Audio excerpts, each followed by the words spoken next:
चौथा अध्याय स्वयंवर। महर्षि विश्वामित्र के आश्रम के निकट मिथिला राज्य स्थित था। वहाँ के शासक सुप्रसिद्ध राजा जनक थे। राजा के पूर्वज शिव भगवान के असाधारण धनुष के अभिरक्षण के लिए चुने गए थे। यह पौराणिक धनुष देवलोक, असुरलोक और मानवलोक तीनों में अपनी असाधारणता के लिए प्रसिद्ध था। यह असंभव रूप से भारी था। इसे उठाने में देवता भी असमर्थ थे। केवल भगवान शिव ही इसे उठा सकते थे। विश्वामित्र राम और लक्ष्मण को अपने साथ राजा जनक के महल में इस भव्य धनुष को दिखाने के लिए ले गए। वहां पहुंच दोनों युवराज चकित रह गए।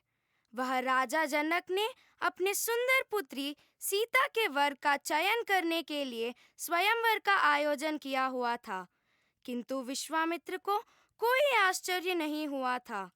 दूर दूर के राज्यों से राजा और राजकुमार जनक के राज दरबार में सीता से विवाह के लिए अपना भाग्य आजमाने के लिए आए थे। सीता बहुत मनोहर रूप से सीढ़ियों से उतरकर राजा जनक के निकट बैठ गई। विशाल भवन में शांति छा गई और वहां उपस्थित सभी लोग मंत्रमुग्ध हो सीता को देखने लगे।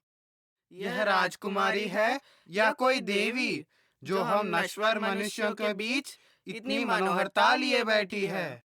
ऐसा लगता है कि मैं राजकुमारी को अनंत काल से जानता हूँ। राम सीता के अनुपम सौंदर्य को निहारते हुए सोचने लगे।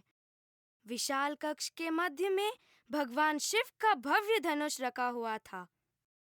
एक बार सीता ने खेलते हुए इस तेजस्वी धनुष को उठा लिया था। हम सभी आश्चर्यचकित हो उठे थे। राजा जनक ने घोषणा की और कहा, जो भी राजकुमार या राजा इस धनुष को उठाएगा वही मेरी पुत्री के लिए योग्य वर होगा। पूरे कक्ष में निस्तब्धता छा गई। यह एक असंभव कार्य लग रहा था।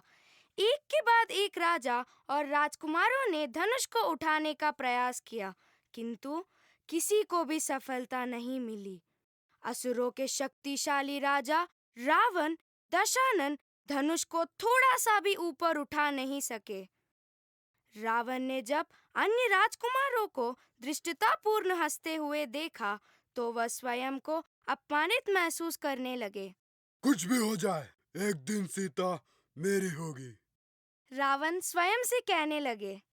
विश्वामित्र ने गर्व से राम को देखते हुए बोले, अब समय आ गया है।